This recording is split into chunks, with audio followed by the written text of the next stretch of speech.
Je m'appelle Isabelle Cartron et je suis professeure d'histoire et d'archéologie à l'université Bordeaux-Montaigne et plus spécialement à l'Institut Ausonius. Cet institut est spécialisé dans l'histoire et l'archéologie des périodes donc grecques et romaines et Moyen-Âge. On a de multiples tâches à faire puisqu'on doit d'une part assurer un certain nombre de cours. Et puis, on doit laisser une place à la recherche. Et en même temps, on a aussi beaucoup de responsabilités, d'encadrement. Chaque professeur a quand même un chantier de fouilles archéologiques, de fouilles programmées. Et du coup, certains des objets viennent ici à l'archéopôle pour être étudiés.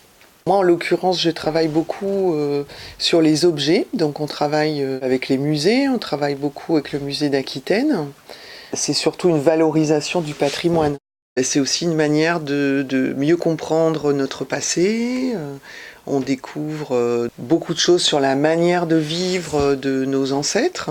Et puis aussi de conserver, bien sûr, ce patrimoine, qu'il s'agisse des sites ou des objets. Et souvent, c'est vrai, quand on essaie de comprendre le passé, ça permet d'avoir un autre regard sur le présent et parfois même de changer nos attitudes peut-être pour le futur.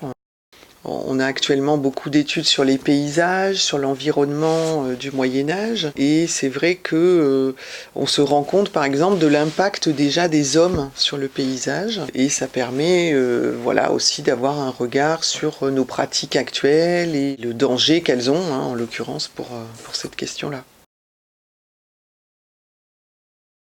C'est un vrai cliché tenace. Aujourd'hui, on imagine qu'au Moyen-Âge, tout le monde était sale et ne se lavait jamais. C'est en grande partie faux. Alors bien sûr, on ne se lave pas autant qu'on ne le fait aujourd'hui, puisqu'il n'y avait pas l'eau courante par exemple. Mais on sait très bien qu'au Moyen-Âge, on prend des bains quand même assez souvent, avec de l'eau chaude dans la maison ou dans les rivières.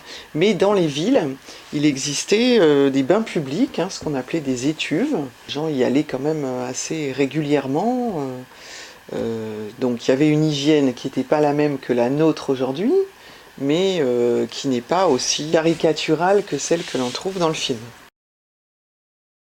Alors, c'est sûr qu'on voit bien dans ce film que le moment le dîner est vraiment un moment de convivialité très important qui se rapproche plus du banquet en fait. Voilà, banquet qui était surtout réservé pour la noblesse, pour l'aristocratie, pour les seigneurs. Maintenant, de là à penser que les domestiques mangeaient par terre et qu'on leur jetait de la nourriture, le film nous renvoie plus à un cliché où on assimile les domestiques à des animaux. Et voilà, là c'est vraiment caricatural.